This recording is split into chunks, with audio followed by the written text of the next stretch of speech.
一早起身嚟到帆樓呢度飲茶，就係響佳寧拿廣場4樓，啲點心都好精緻。我哋快快手手食完走人啦。馬上嚟到悅耳坊，悅耳坊就喺佳寧拿廣場隔離嘅啫，乾淨企理，重點係不收小費。首先俾杯茶你飲，同埋俾幾個番茄仔你濕下口先。話說頭療係健康同身心嘅放鬆嘅養生方式喎，適當嘅按摩同護理咧係會改善頭皮嘅問題，舒緩壓力，改進頭髮嘅健康。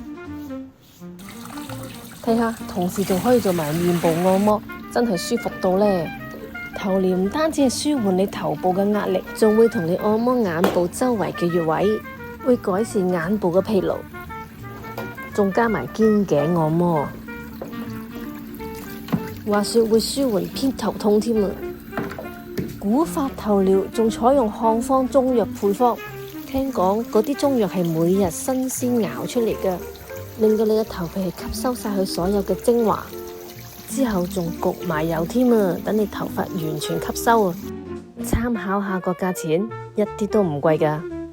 嚟到皇庭廣場係 C 出口啊，響會展中心站 C 出口。然後落一層，即係 basement， 你就會見到呢間山海噶啦。嚟到山海食海鮮自助餐，大家睇下，真係好多選擇，所有魚蝦蟹乜都齊啊！就呢隻成隻烏龜嗰個係水魚係咪呢？佢真係新鮮劏出嚟嘅喎。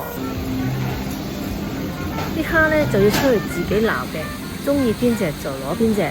哇，仲好新鮮啊！跳下啊，搞到我呢真係拿手唔成勢啊！啲蟹仔呢，你撈起咗之後呢，你俾佢就會同你劏嘅。有多種嘅貝殼類，食到我都唔知邊一隻打邊一隻。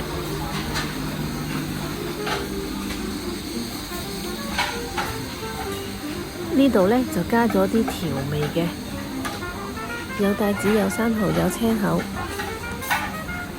我準備開爐啦。佢嘅好處呢，就係有個蒸爐同埋火鍋同一時間，咁多海鮮仲可以有2種口味。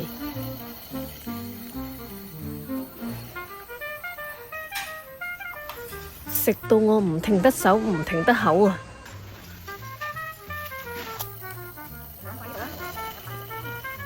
蒸生蠔、蒸大蝦，睇下台面，我真係食晒㗎。人仔268蚊位，呢個甜品咁得意，真係唔捨得食啊！仲有好多飲品，真係飲唔晒。